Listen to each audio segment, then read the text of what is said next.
what is going on today, fam? And today we're gonna be talking about our intake setup for our K-swap. So I recently completed my K-swap, got my exhaust done, all that good stuff. But what I am missing, the final piece of the puzzle before getting this car tuned, is an intake. I've been running the car a little bit with no intake on it, and that does not make me feel warm and fuzzy. But today, I'm gonna show you a budget way to create your own K-swap intake for less than $100. So you could go with something like our hybrid racing intake, which I actually have here. And this intake is a fine intake, well engineered and all that. The only problem is for this intake to install, because it is a cold, a true cold air intake, you have to cut down here where your windshield reservoir would go. And I know a lot of people have already deleted their windshield reservoir, so this is not an issue for them. But for me, it is. I didn't want to go to relocate my reservoir. I like it in a stock location, never had to touch it. Don't want to, quite frankly. So I could have actually gone to just cut this filter and ran it kind of just with the 90 like that and attached the filter. But I didn't want to do that just for the fact that there would be flex. Okay, there'd be flex. Didn't want that to be. So I'm just going to resell this. Brand new, never used. Hit me up if you are looking for a hybrid intake. But my solution is this. This is what I came up with. So first and foremost, it consists of this part number, K&N filter.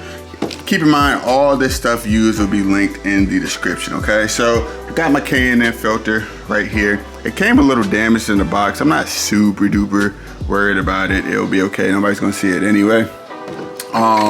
We got our 76 mil to 70 mil adapter right here that we will be using as well to make our intake pipe to our 70 mil throttle body. Keep in mind, if you are not running a 70 mil throttle body, then you will need to get the appropriate size adapter. And then here we have a 3-inch aluminum 90-degree coupling.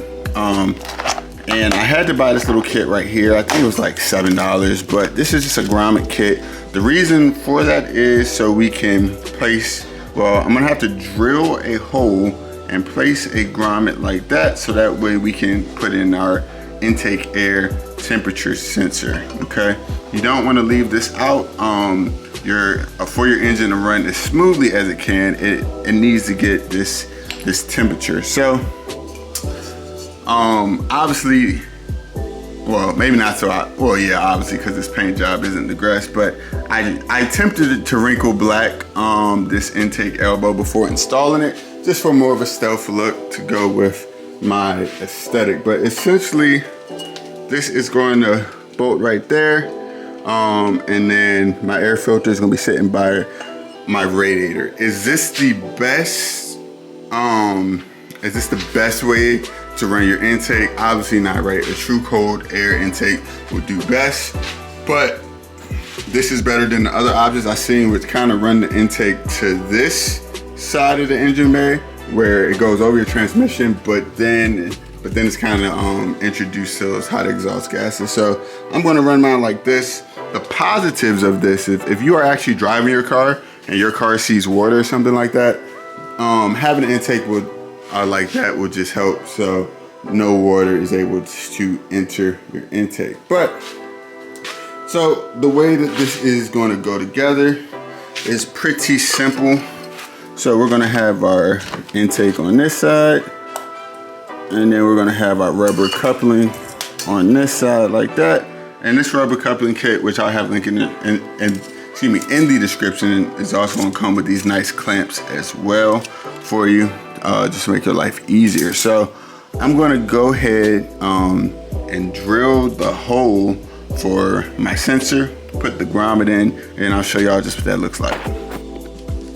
All right, y'all, so went and got my hole drilled right here. After I got done, I sprayed out all of the metal shavings with some brake cleaner, just because we want to make sure we don't subject our engine to it. So now what I'm gonna do is go ahead and take one of these grommets.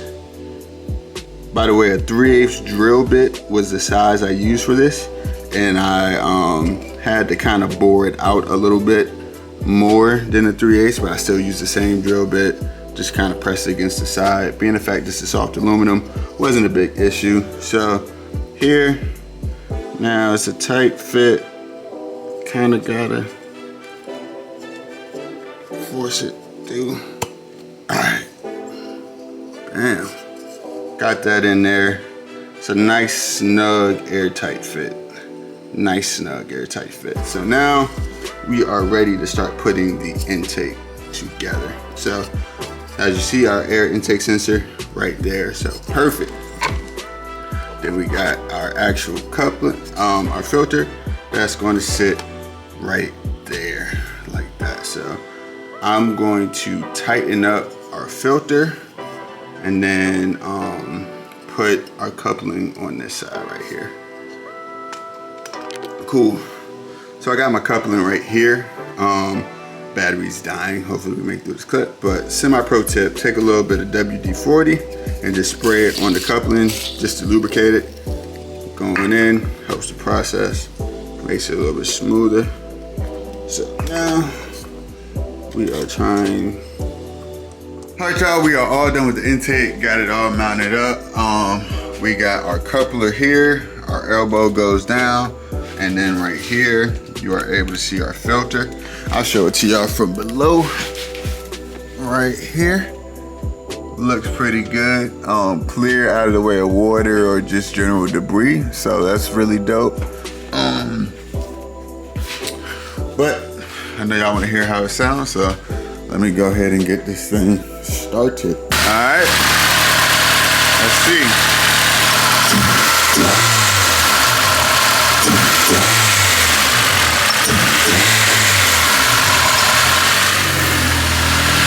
Personally, I think it sounds pretty good. It definitely quieted down just the intake noise that we were hearing. But I'm digging it a lot. But I hope you guys liked the video. If you did, please make sure to leave a like and consider subscribing. If you have any questions, then go ahead and drop them in the comment section below. Take it easy, I'm out.